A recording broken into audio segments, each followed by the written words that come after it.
worker and school nurse. And so we really have regular meetings every Tuesday afternoon. And then, for instance, if a teacher has a concern of his or her student, then she or he usually contact us. And then here in this meeting, we have many professionals, and so we then make a plan how to support this student. And we call it a learning plan. So we will then kind of a document where we state what kind of support this student needs. And then of course we will meet the students' parents, and they agree with our plan, and that in that way, and I think that we have done a very, very good job, because all students, even though they have some kind of special needs, they study in the same basic education group.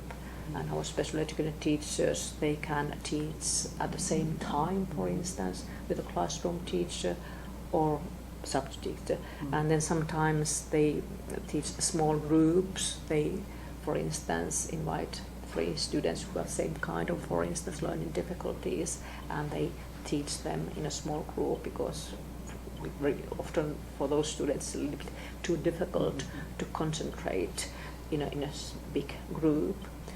Although I must say that I'm quite happy, because our groups aren't very big, about 20 students. Yes, about 20 students, yeah, so that's not too bad at all.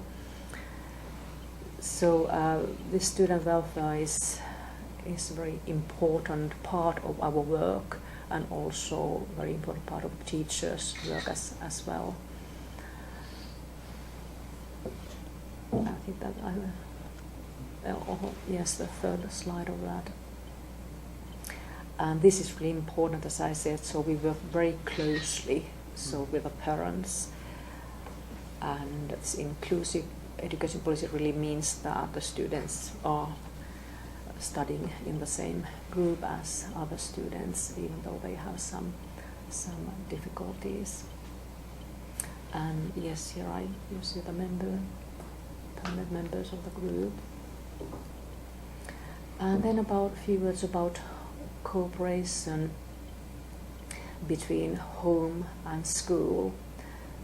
That's one thing we find also very, very important. And as you see, so we also education is of course the most important task for us, but also raising raising the child, especially when you think about first graders, second graders. So then the teacher has to be sometimes like a mom, but we emphasize that anyway. The guardians carry the primary responsibility for raising up the child. But of course we do support parents' task, and we take responsibility for the students' education.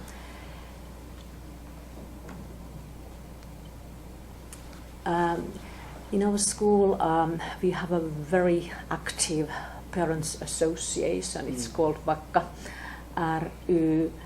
And what is wonderful is that this parent association is in charge of organizing morning and afternoon club.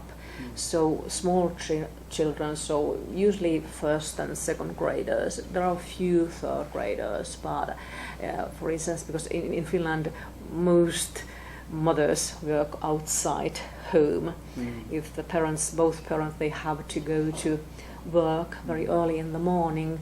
So, and then their child's school starts, for instance, 8:30, so they can bring the child to school earlier, and so they can attend that club. And in the same way in the afternoon, because first and second graders' school days are pretty short, so then in the afternoon they can stay at school and at school premises, and they can do their homework, and they have nice games and very good teachers in the afternoon and morning club as well. So this is very important. At the moment I think that because we have about yes, we have 40 first graders and about 40 second graders, so 60 of those students. So they go to that club. So it's very popular, and then they have snack there and very nice teachers and assistants. And this is we can go through this very quickly. So just to tell you that our school is pretty young. Mm-hmm. So actually our school started 1992. So, and then at that time, so we didn't have our own school building at all. So, as you see, so there was only one class and with one teacher, and Viertala School is one of basic schools in the city of Vantaa. So there we had one room only, and then gradually, so our school grew, but still in other schools. But then, and here you see 1996, we already had grades 1 to 6, and then 6 teachers. And then this daycare center I mentioned, daycare center moved also into the first floor of our school building. And then junior high started in 1997, and again with one teacher, one classroom. And but now here we are. So 2003. So actually last spring we had our 10th anniversary. This beautiful building was established, and our school moved here, and then this daycare center and the public library.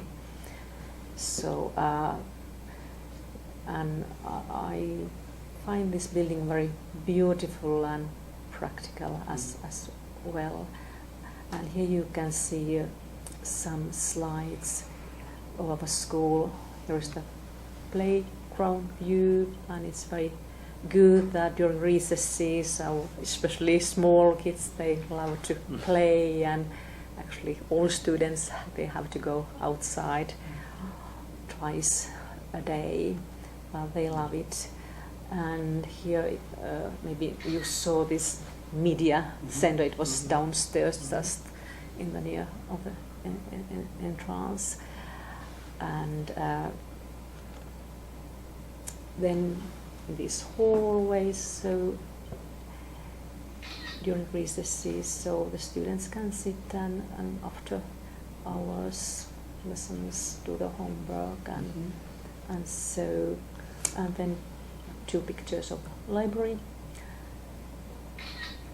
And there are really many people who use a library, and then it's part of, for instance, if you are doing some kind of research work, so it's possible to work there. There are computers for that. And here you can see, we call it common room area. In elementary school we have for 2 classrooms, and then in between there's a common room area. I can show you around then later, and it's very, very good. For instance, if the special education teacher is teaching at the same time with a classroom teacher, then it's possible for her to take for instance, a few students from the big group and then teach those students in this common room area. And here's a picture of an elementary classroom, and chemistry, physics, and chemistries. They are compulsory subjects starting in the 5th grade. And then home economics, it's a very popular subject. It's a compulsory subject in the 7th grade only, but then it's possible for students when they are in the 8th or 9th grade to choose that subject as an elective subject, we call it. And it's nice that many boys they want to choose that subject as an elective, so they love cooking, and I think nowadays cooking is very popular. in Finland there are so many TV programs, for instance, on that theme. Then textile and technical work, they are compulsory subjects as well in elementary and also in junior high in the 7th grade. Here you can see textile work facility and technical work facility. And we have special art room, and art is compulsory subject as well, and then in junior high, so in the same way as home economics in the 8th and 9th grade, they can choose that as an elective.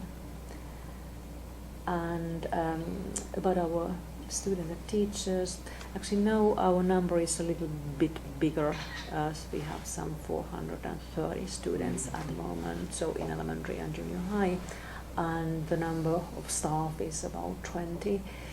Not 20, 40.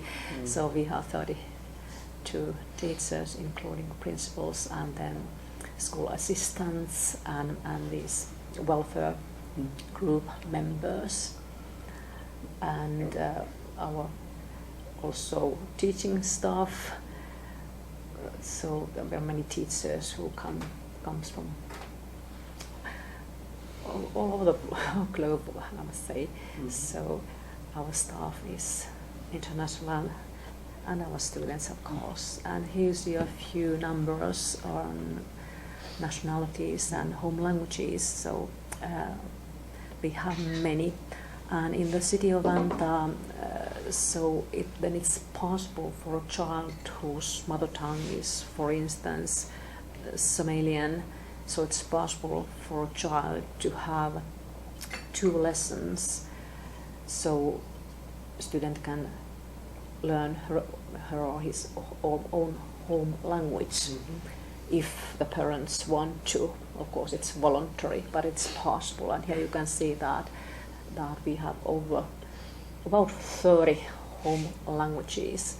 But of course, here at school, so all students use English. But for instance, during recesses, so they can speak any language they want, and you can really hear, for instance, very often Finnish, of course, but all the other languages as well. And then a few words about student participation. We have a very active student council, and there are representatives. So from the 1st grade on, so from each grade from 1 to 9, and they have regular meetings, and then they can. Sorry.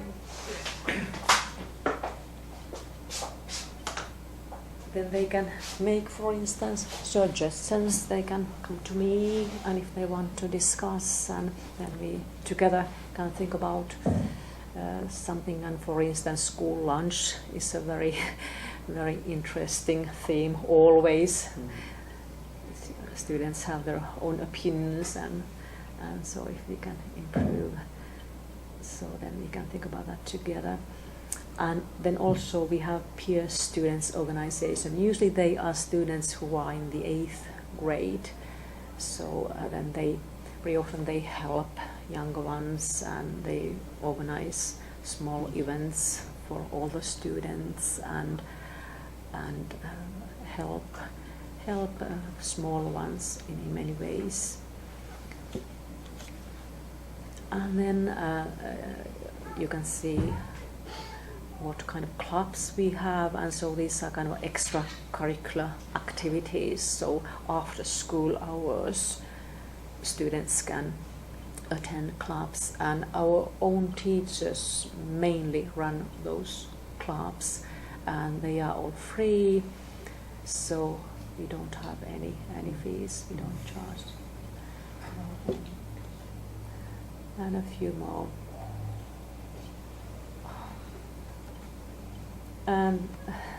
So our art, we have a very good art teacher, so a few art works from the students. They are really nice. Okay, right. So yes, now of course if you have any questions, so please